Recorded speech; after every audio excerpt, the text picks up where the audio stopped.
wabarakatuh. Jumpa kembali di channel pencari selisih kripto.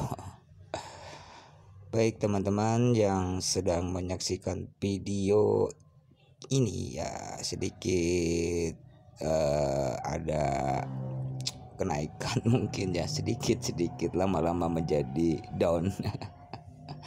Oke teman-teman, untuk yang sedang trading hariannya, saya doakan bahwa trading harian teman-teman bisa cuan lah ya.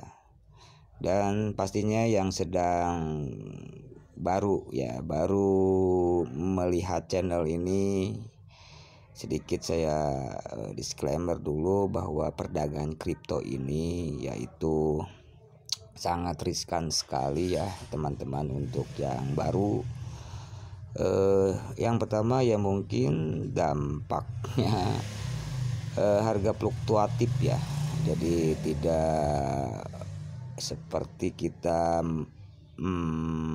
trading saham dan lainnya gitu ya teman-teman ya.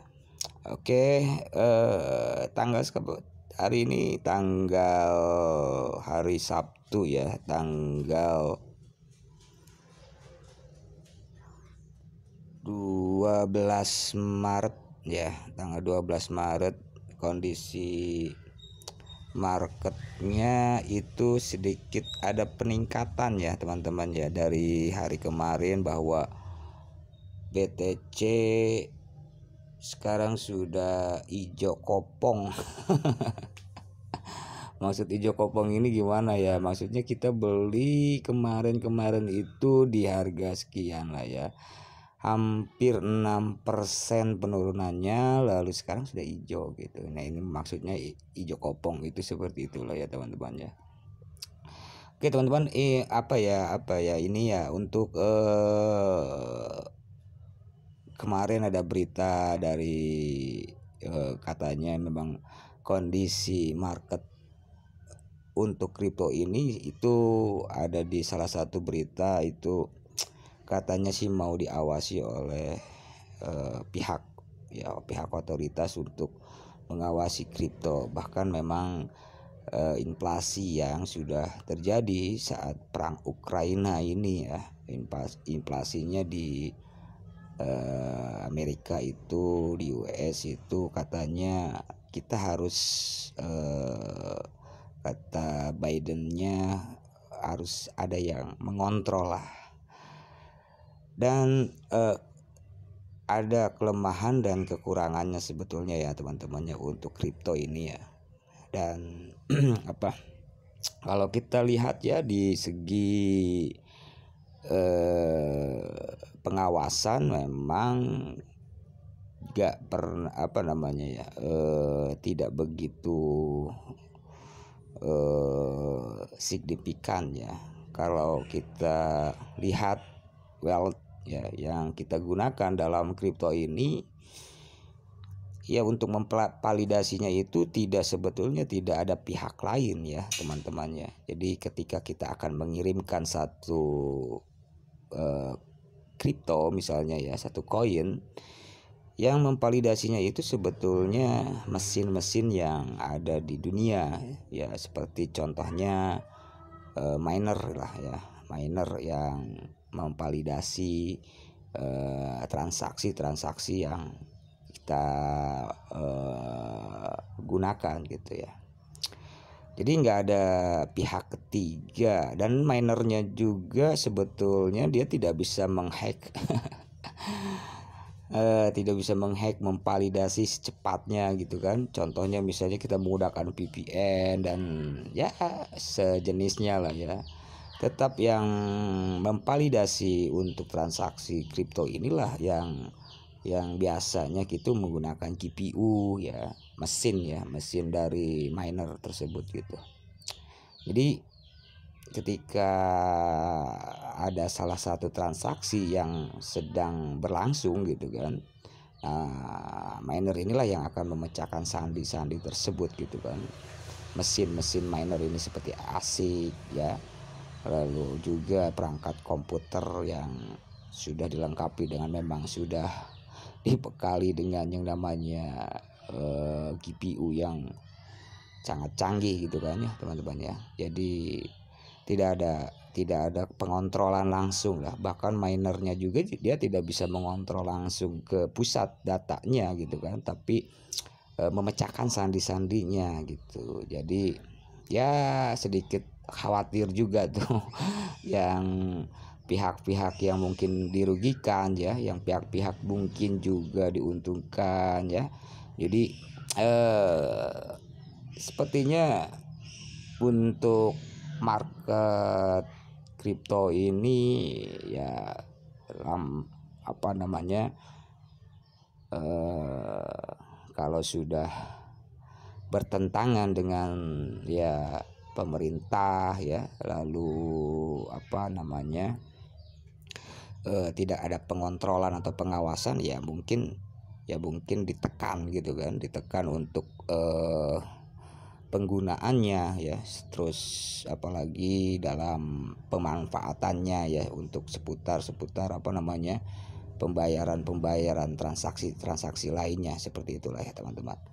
Jadi kondisi marketnya sekarang ini mungkin sangat hati-hati ya teman-temannya untuk apa namanya untuk trading. Bahkan untuk hold jangka panjang aja kemarin ya sempat dia nyentuh ke harga 600 juta sekian lah ya untuk BTC. Tapi dia drop kembali ke harga 500 juta sekian lah ya, di antara seputaran itulah dari bulan Februari sama bulan Maret ini. Jadi ketika dia nyentuh menyentuh hampir 700 lah ya, 600 sekian lah ya, 600 sekian itu dia nggak kuat nih. Dia nggak kuat, dia seharusnya up gitu kan, dia up biasanya, tapi dia mengalami ke bawah lagi. Jadi kalau kita lihat dari bulan Januari, Februari, Maret 2022 kemarin itu ya seputaran itulah ya, antara bahkan ada juga dari 400 sekian ya, 400 sekian BTC-nya dia sempat nyentuh ke 400 dan dia up kembali, mantul kembali ke atas dan sampai 600 dia fallback lagi ke bawah gitu. Jadi kayaknya untuk hold yang sangkut dari 700 itu 3 bulan ini mungkin nunggu juga gitu ya. Ya itulah ya teman-teman. Jadi untuk seperti yang saya bilang ya, bahwa kripto ini ya seperti tanjakan gitu. Kadang dia naik, kadang dia turun. Jadi untuk yang pemula juga ya sepertinya kita harus harus tahu nih kan kondisinya apa namanya itu resikonya gitu ya, resikonya ketika kita sudah berkecimpung di dunia kripto dan kita trading gitu. Teman-teman juga yang pemula juga harus sadar gitu kan. Ketika dia naik ya mungkin istilahnya happy kan. Ketika turun ya kita juga harus happy gitu kan, karena memang kita sudah disuguhkan antara naik dan turun itu memang udah terbiasa makanan kita sehari-hari gitu. Tapi untuk saat ini ada yang bertanya juga nih kepada saya, Bang gimana nih, apakah saya serok? Kayaknya sih saya tergantung dari teman-teman juga ya. Saya tidak menyuruh atau tidak tidak menjual, membeli atau menjual ya. Ini tergantung pure semua itu dari teman-teman semua. Jadi tanggung jawab resikonya itu teman-teman yang sendiri ya, yang bertanggung jawab. Karena memang saya hanya di sini bukan untuk memberikan konsultan gitu kan, konsultan keuangan, konsultan aset juga gitu. Tapi di sini hanya membagikan saja, berbagi saja. Ini pengalaman saya pribadi ya teman-teman. Jadi kalau misalnya teman-teman melihat pengalaman teman-teman juga sama dengan saya, ya berarti kita ada kemiripan tradingnya gitu. Jadi untuk pemula ini jangan salah paham ya teman-teman yang pemula yang baru menyaksikan video ini.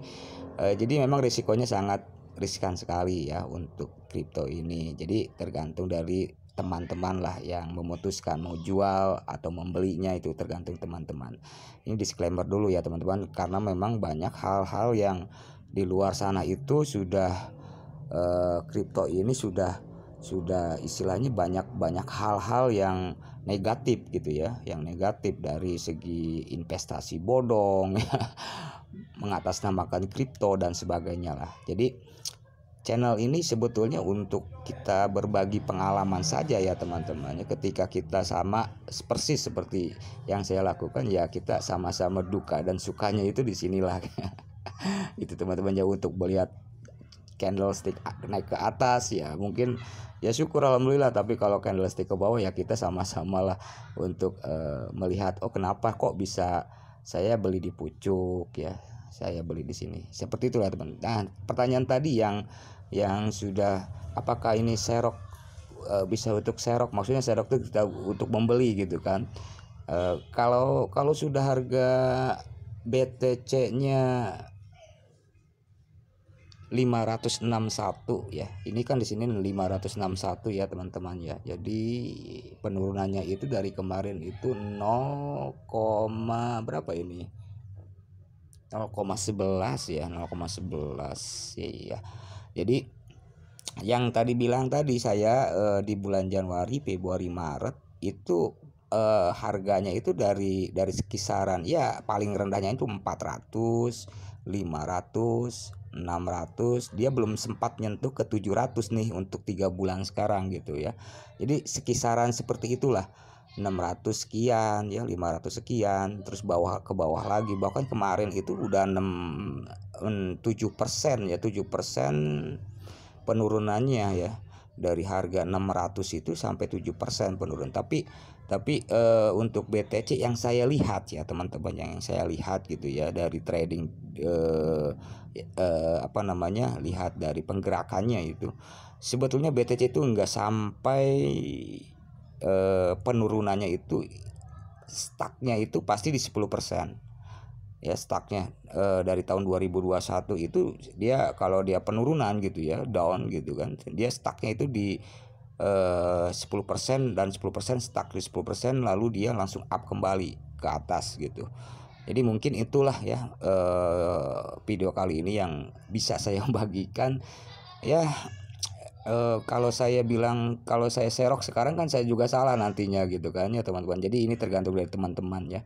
Tadi saya udah berikan gambaran yang seperti yang tadi ya, tergantung dari teman-teman apakah sekarang saatnya serok atau beli gitu kan. Untuk saat ini ya itu tergantung dari teman-teman semua. Oke. Jadi video kali ini mungkin cukup sekian ya teman-teman ya. Saya ingatkan kondisi mungkin market hari ini atau kondisi market bulan-bulan sekarang ini ya seperti itulah ya teman-teman ya. Kita nggak bisa memprediksi ya apakah market ini akan naik atau turunnya gitu kan. Sehebat-hebat apapun yang sudah membuat channel YouTube-nya ya, itu pastilah yang namanya sangkut. Kalau kita lagi trading harian, apalagi trading harian ya, sangkuternya pasti ada lah ya, karena memang kita bukan memprediksi kita bukan spekulasi hitung-hitungan sekarang turun, sekarang naik, sekarang turun gitu kan.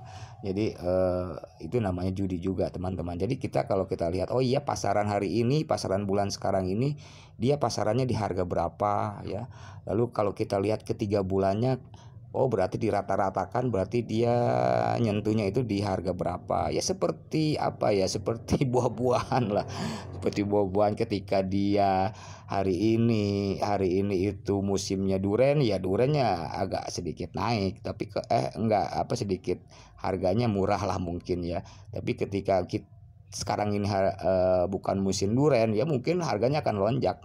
Kenapa? Ya memang stoknya juga jarang ya teman-teman, seperti itu. Jadi ketika kita nih sekarang nih, kalau kita lihat kan Bitcoin itu kan ada sedikit supply ya, supply-nya itu berapa ribu atau berapa juta lah gitu kan. Nah nanti kalau supply-nya sudah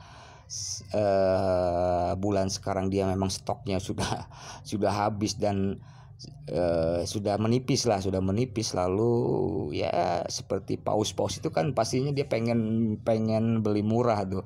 Ya kita kalau kita lagi hold kalau kita lagi menyimpan, ya sudahlah, kita tunggu dulu saja momentum-momentum yang seperti stoknya mungkin 3 bulan sekarang ini mungkin di kisaran seperti itu. Kalau kita menyimpannya lama kan dia otomatis kalau komunitas holdnya itu lebih bagus gitu kan, dibandingkan jual beli gitu kan, kita tetap menyimpannya. Komunitas holdingnya itu lebih keren gitu kan, lebih bagus, saya simpan hampir misalkan berapa Bitcoin gitu kan, ya mungkin harganya akan naik gitu teman-teman, karena memang stok yang ada di di pasaran atau di exchange yang lain itu memang sudah tidak ada gitu, udah dipegang gitu kan. Oke teman-teman, seperti itulah ya. Mohon maaf bila ada dalam video ini ada kata-kata yang salah ya, atau juga tidak dimengerti oleh teman-teman. Saya mohon maaf untuk teman-teman ya. Mudah-mudahan tradingnya lancar dan tetap semangat dalam menjalani aktivitas teman-teman semua. Terima kasih. Assalamualaikum warahmatullahi wabarakatuh.